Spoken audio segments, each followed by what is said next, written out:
Sans plus tarder, nous allons parler d'un thème aujourd'hui. Prenons nos Bibles. Ceux qui ont emmené leur Bible peuvent déjà prendre la Bible. Et je n'ai que 10 minutes. Nous allons lire la parole de Dieu dans le livre de Luc. Luc chapitre 5, versets 1 à 8.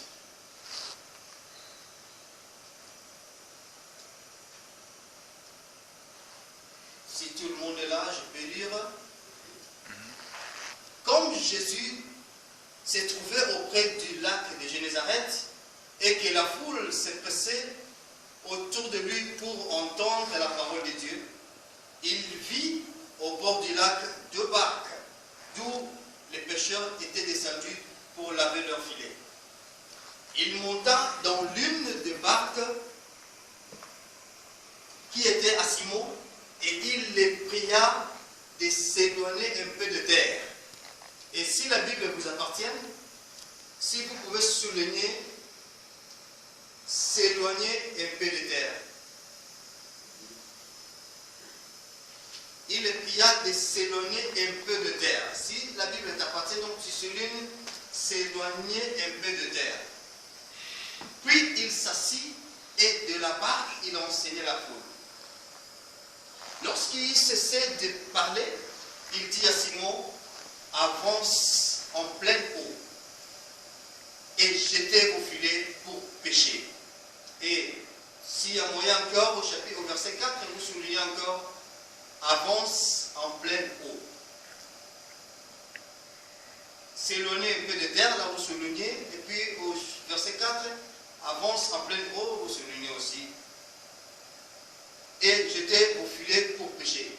Simon lui répondit, Maître, nous avons travaillé toute la nuit sans rien prendre, mais sur ta parole, je jetterai les filets. L'ayant jeté, ils prirent une grande quantité de poissons et leur filet s'est rompé. Ils firent signe à leurs compagnons qui étaient dans l'autre barque de venir les aider. Ils vinrent et ils remplirent les 2 barques au point qu'elles s'enfonçaient. Quand il vit cela, Simon-Pierre tomba aux genoux de Jésus et dit, Seigneur, retire-toi de moi, parce que je suis un homme pécheur. Alléluia. Amen. Alléluia. Amen. Oui, ça c'est le texte du jour, c'est ce que nous allons développer dans quelques 5 minutes. Et notre thème d'aujourd'hui s'intitule Sur ta parole. Ça c'est le thème de cette nuit, de ce matin. Il n'est pas encore 0 heure, de cette nuit. Sur ta parole. Ici, je voulais parler de quelque chose au verset 3. Nous savons que la parole de Dieu, parce que dans la Bible, il y a des histoires et il y a aussi des paraboles. Parce que Jésus, des fois, parlait en parabole. Et la parabole, ou bien les histoires qu'il prêchait, des fois, pour expliquer cela, ce n'était pas donné à tout le monde. C'est-à-dire pour interpréter cette parole, pour amener cette idée à la réalité, à la vie actuelle, il faut avoir l'Esprit du Seigneur. D'où nous allons lire, si quelqu'un peut nous lire dans le livre d'Ésaïe, chapitre 29, versets 11 à 12. Sans l'Esprit du Seigneur, nous ne pouvons pas, Ésaïe chapitre 29, versets 11 à 12. Sans l'Esprit du Seigneur, nous ne pouvons pas interpréter cette parole. Parce que le diable peut répéter tout simplement les Écritures, mais les interpréter, ça demande un esprit supérieur, le surnaturel, c'est-à-dire l'Esprit du Seigneur. Si le frère Nathanaël peut nous lire le livre d'Ésaïe, chapitre 29, verset 11 à 12. Je lis au nom de notre Seigneur Jésus-Christ. Et toute vision est pour vous comme les paroles d'un livre cacheté que l'on donne à un homme de lettres en lui disant, nous te prions, lis donc cela. Et qui répond, je ne le puis car il est cacheté. Puis, si on le donne à quelqu'un qui n'est pas un homme de lettres, en lui disant, nous te prions, lis donc cela, et qui répond, je ne sais pas lire. Amen. Amen. Ouais, ouais. Donc, la Bible, ce qui se trouve dedans, c'est quelque chose, c'est comme un livre qui est cacheté, qui est scellé. Pour décoder, pour déverrouiller ça, il faut avoir les codes. Amen. Mais n'importe qui ne peut pas déverrouiller, ne peut pas expliquer, ne peut pas interpréter. Mais sauf celui qui est animé par l'Esprit du Seigneur. Amen. Alors, dans le verset 3, Jésus a demandé à Pierre, quand il a pris la barque, il s'est assis dans la barque, il a demandé à Pierre de s'éloigner un peu de terre. Dans ce contexte, c'est qu'elle représente la terre. La terre représente tout simplement l'environnement où nous vivons. Ce n'est pas la terre où nous allons peut-être cultiver la terre pour semer des légumes et quoi que ce soit, mais c'est tout simplement l'environnement où nous vivons. Il lui a demandé de s'éloigner un peu de terre. Il monta dans l'une des barques qui était à Simon-Pierre et les pria de s'éloigner un peu de terre. Et de la barque, il commença à semer. La terre, c'est l'environnement. Bien aimé, si tu veux avancer, si tu veux progresser dans la vie, la parole de Dieu te dit aujourd'hui, éloigne-toi un peu de terre. Sois un peu à côté des personnes qui peuvent t'empêcher de progresser dans la spiritualité, dans ta vie spirituelle. Amen. Parce que ces gens-là vont t'empêcher, ces gens-là vont te dire de n'importe quoi, ces gens-là vont te décourager. Et de la barque, il a enseigné.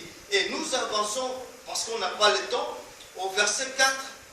Lorsqu'il lui cessait de parler, il dit à Simon-Pierre maintenant, avance-toi en pleine eau. L'eau, c'est la parole de Dieu. Avance-toi en pleine eau. Il avait compris qu'il était en eau, mais il n'était pas en pleine eau.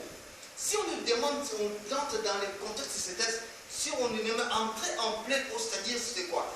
Vivre et dépendre, être attaché à la parole de Dieu. Amen.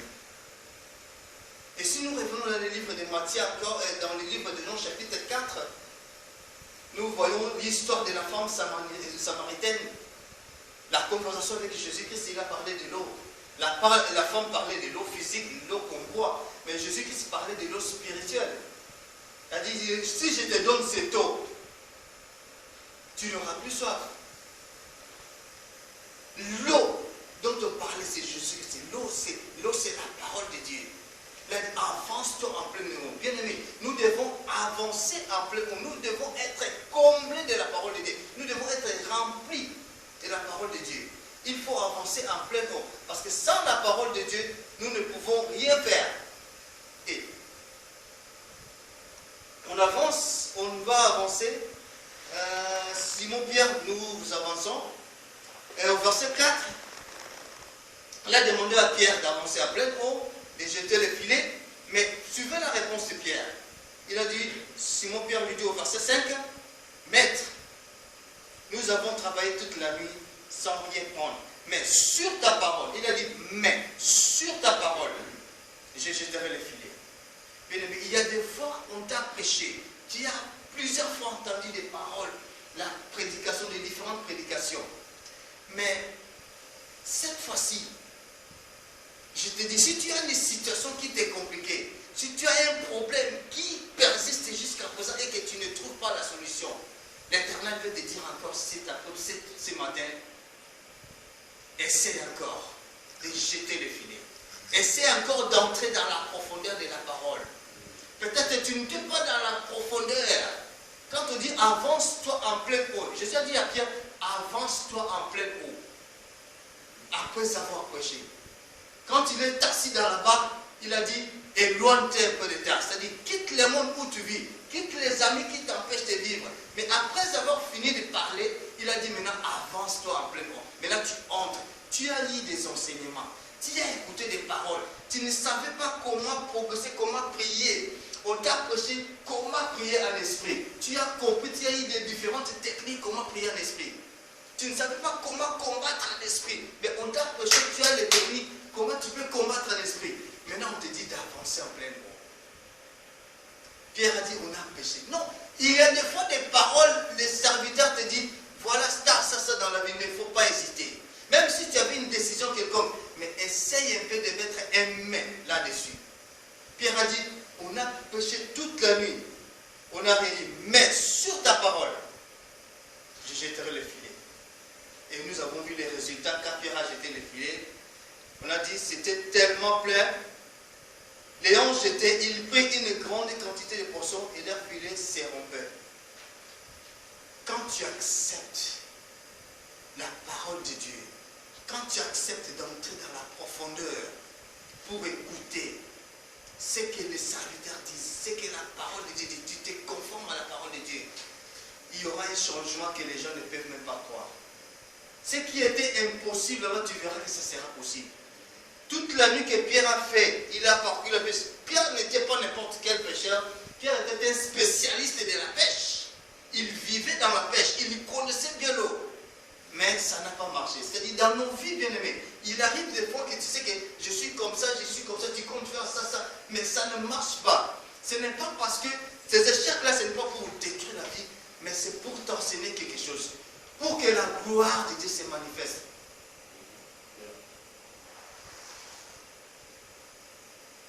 Et à la fin, il y a eu quelque chose que nous allons clôturer notre prédication de ce soir. Quand il vit cela, Simon-Pierre tomba aux genoux de Jésus, au verset 8, et dit, Seigneur, retire-toi de moi parce que je suis un homme pécheur.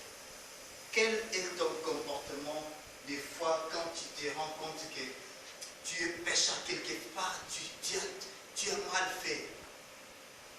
Tu as fait mal au Seigneur, à l'Éternel.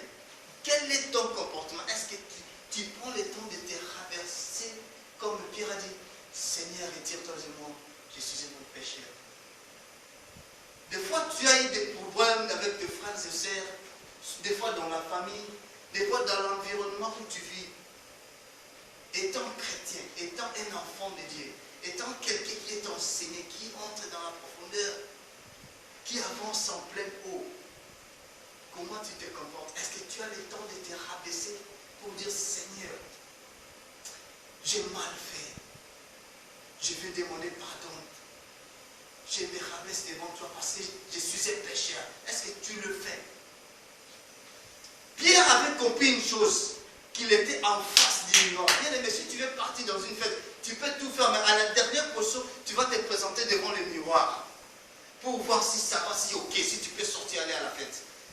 Pierre avait compris qu'il était en face du miroir. Le miroir, c'est la parole de Dieu. Quand tu écoutes la parole de Dieu, tu es devant la parole, la vraie parole. Tu vas voir que, oh, là, il y a une erreur. Là, je n'ai pas bien marché. Là, j'ai commis l'erreur. Tu dois dire, non, Seigneur, pardonne-moi. Toi et moi, comment nous nous comportons devant les pareilles situations? Ça, c'est une question pour toi et moi qui sommes ici. Quelle est ta position quand tu es dans l'erreur sur ta parole? Il ne faut jamais oublier, quand nous sommes dans des situations difficiles, même si ça chauffe, nous devons nous référer toujours à la parole de Dieu. Car les miroirs, la parole de Dieu, c'est le miroir. La parole de Dieu, c'est la solution. L'eau, c'est la vie. Nous devons avancer en pleine eau. Et si nous avançons en pleine eau, nous allons vivre la gloire de l'Éternel. Nous allons vivre la main de l'Éternel. Sans cela, nous ne pouvons jamais vivre la main de l'Éternel. Nous devons avancer en pleine eau. Si quelqu'un est en Christ, il est devenu une nouvelle créature. Les choses anciennes sont passées. Parce que toutes les choses sont devenues nouvelles. Quand tu entres en pleine eau, tu changes les tout. Quand tu entres en pleine eau, la vie doit répéter quelque chose d'autre. Les gens doivent comprendre que tu es devenu une nouvelle créature. Et là où tu vis, même au sein de l'église, tout va changer. Que l'Éternel bénisse sa parole. Amen.